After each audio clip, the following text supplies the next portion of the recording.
Die goeie herder.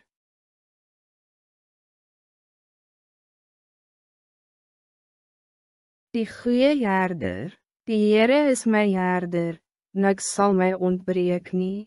Hy laat my neerlee in groen weivelde, na waters waar rus is, lei hy my heen. Hy verkwik my siel, hy lei my in die spore van gerechtigheid, om sy naam ontwil.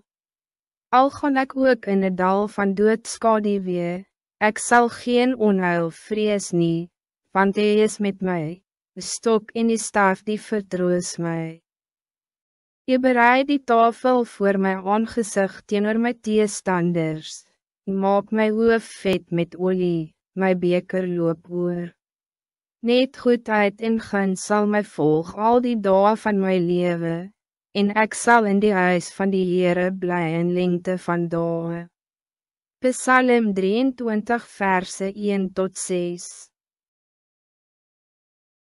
Ons almal het gedwaal soos skape, ons het elkeen sy eie pad geloop, maar die Heere het die ongerechtigheid van ons almal op hom, die Heere Jezus Christus, laat neerkom.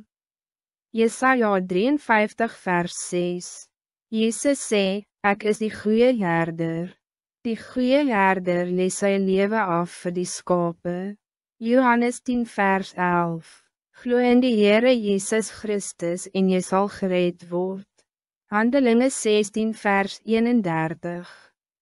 My skape luister na my stem, en ek ken hulle, en hulle volg my. En ek gee hulle die ewige lewe, en hulle sal nooit verloren gaan tot in ewigheid nie, en niemand sal hulle uit my hand ruk nie. Johannes 10 verse 27 en 28. Jezus sê, watter man onder julle wat 100 skape het en een van hulle verloor, laat nie die 99 in die woestijn staan en gaan achter die een wat verloren is totdat hij dit kry nie.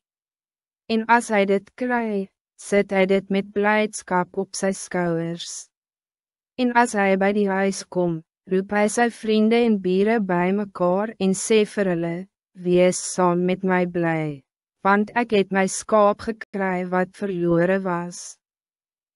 Ek sê vir julle dat daar net so blijdskap sal wees in die hemel oor een sondaar wat hom bekeer, meer as oor 99 regverdiges wat die bekering nie nodig het nie. Lukas 15 verse 4 tot 7.